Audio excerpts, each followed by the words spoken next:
Itinéraire numérique d'un formateur d'adultes ou le voyage d'un saltimbanque funambule. Ce diaporama sonorisé retrace une dizaine, une vingtaine d'années de travail d'un formateur qui, comme tout le monde, a débuté dans une salle en présentiel et qui, au fur et à mesure du temps, s'est trouvé contraint, obligé d'introduire du numérique dans sa pratique jusqu'à la formation entièrement à distance.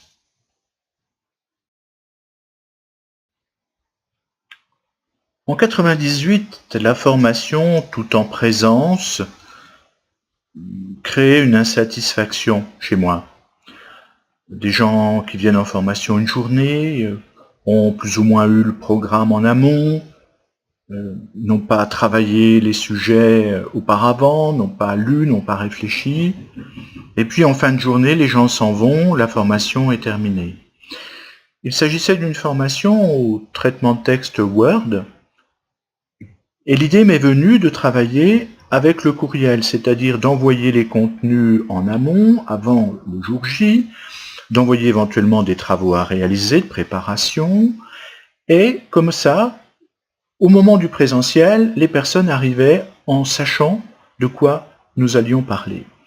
On pouvait très bien imaginer une période, par exemple, 15 jours après la formation, d'un suivi, d'une sorte de tutorat par courriel.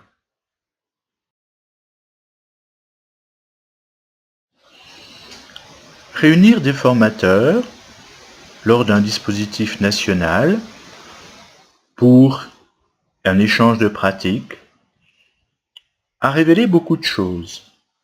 C'était en 2001. Chacune, chacun travaillait dans son coin, un peu jaloux, jalouse de ses préparations, de contenu, de formation. Nos accompagnateurs ont déjà commencé un petit peu à déminer le terrain, que chacune et chacun présente ses travaux, qu'on en discute, et que l'on commence à créer des ressources partagées. Bien sûr, en se quittant, se posait la question de continuer à travailler, et là, on nous a proposé un espace collaboratif pour déposer les documents, les discuter, les amender, en produire de nouveaux. On a donc ainsi commencé à introduire entre nous l'hybridité de la formation, et nous avons pu travailler à distance avant de nous revoir lors du prochain présentiel. L'idée était de disposer les ressources, les contenus créés par l'équipe de formateurs sur un espace collaboratif que nous avons appelé FODAD Documents. Donc toutes les académies ciblaient sur ce site collaboratif que nous pouvions bien sûr modifier, enrichir à souhait. Mais pour que les académies disposent de leur propre liberté, elles ont créé une sorte de constellation de sites collaboratifs. Vous voyez, FODAD SASU, c'est préparation d'un concours, FODAD adjoint également, FODAD NG pour les nouveaux gestionnaires d'établissements. Donc là, l'académie pouvait insérer les personnes participantes, les formateurs, etc. Mais les contenus ciblaient par un lien vers FODAD Documents.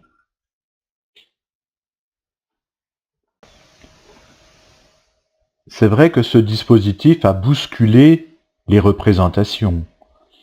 Déjà entrer dans une dynamique collaborative, qui n'était pas une habitude des personnes, co-construire des parcours avec des ressources et des évaluations, passer d'une modalité présentielle habituelle de l'organisme de formation à une modalité hybride, présence-distance, assumer le rôle du tuteur. D'ailleurs, au départ, les formateurs n'étaient pas très d'accord de se faire appeler formateur-tuteur. Vous voyez, ça change leur statut, leur rôle. Ça change la vision de l'enseignement-apprentissage parce que il faut à ce moment se reposer la question du rôle de l'apprenant dans le dispositif. Et puis, bien sûr, un nouveau rôle du formateur qui va agir beaucoup plus par la communication avec des outils synchrones et asynchrones, le courriel, la plateforme, la classe virtuelle. Dans ce nouveau contexte, le formateur est appelé à beaucoup utiliser la toile, à utiliser le numérique. Par exemple, beaucoup le courrier électronique institutionnel. Il va gérer sa présence sur la plateforme de formation institutionnelle. Mais il va aussi se préoccuper de la toile en général, c'est-à-dire va-t-il s'acheter un nom de domaine, se créer un site personnel, un blog pour écrire en ligne, et puis quid aussi de sa présence sur les réseaux sociaux. Donc vous voyez que là se pose une nouvelle problématique pour le formateur qui doit augmenter sa professionnalité par rapport au numérique au sens large. Le blog est utilisé par beaucoup de formateurs qui vont sur cet espace évoquer leur vécu, réfléchir sur leur action, faire évoluer leurs pratiques, et renforcer leur identité numérique en devenant un écrivain en ligne. Pour l'apprenant, c'est aussi un outil assez extraordinaire puisqu'il peut relater le vécu de sa formation, réfléchir à sa posture d'apprenant, se projeter dans son avenir professionnel, utiliser le blog un peu comme un portfolio. Il va aussi améliorer son utilisation de la toile et aussi son identité numérique. Plusieurs formations que j'anime utilisent le blog comme dépôt des preuves que l'on va fournir pour obtenir une attestation, une certification. Il y a chez les formateurs une prise de conscience qu'en fait, chacune et chacun se trouve dans un écosystème dans lequel agissent de nombreux acteurs.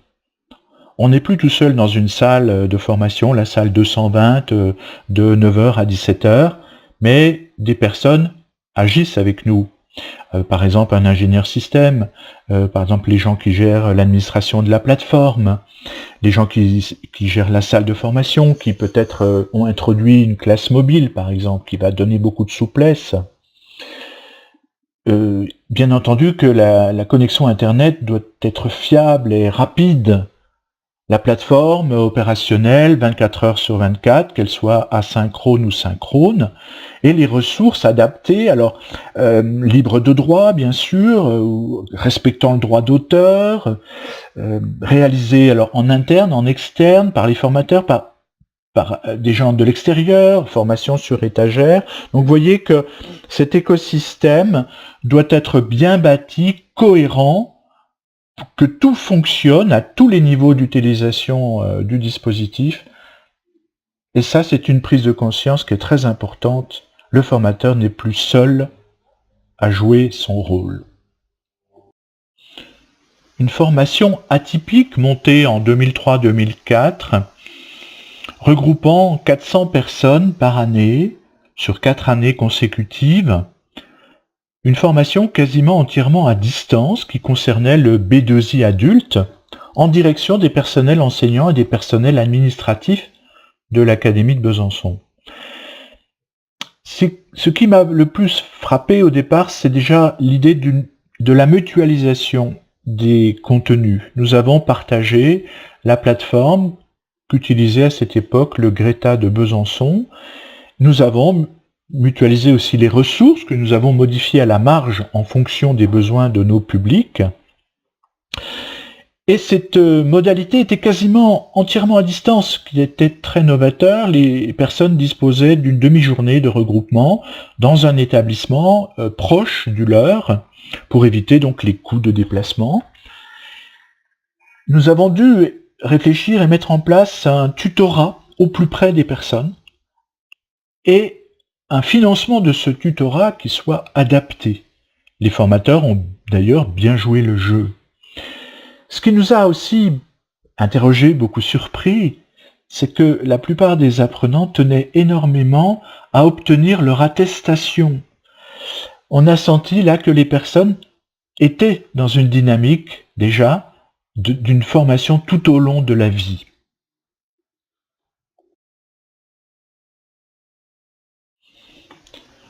Avec l'arrivée d'un Internet rapide à haut débit ou très haut débit, des technologies qui ont beaucoup évolué, on peut se poser la question raisonnablement du tout distant, c'est-à-dire d'introduire dans certaines formations une modalité entièrement à distance. Ceci ne met pas en cause bien sûr le présentiel ni l'hybride, mais on peut disposer donc d'un dispositif qui a une ouverture permanente. La personne peut choisir par exemple un quota d'heures d'accompagnement en fonction de ses besoins, en fonction de ses finances, de ses disponibilités. On va pouvoir ainsi individualiser un parcours, travailler à partir des préoccupations de l'apprenant et des documents, par exemple, qu'il gère au quotidien. On va donc supprimer les déplacements, l'hébergement, et puis on va aussi s'adresser à un public qui ne sera pas limité à un territoire géographique donné, le département, la région, mais qui pourra donc venir de toute partie du monde. Se posera le problème de la langue, alors soit on va dans le monde francophone, ou alors on a des formateurs qui vont par exemple animer en anglais.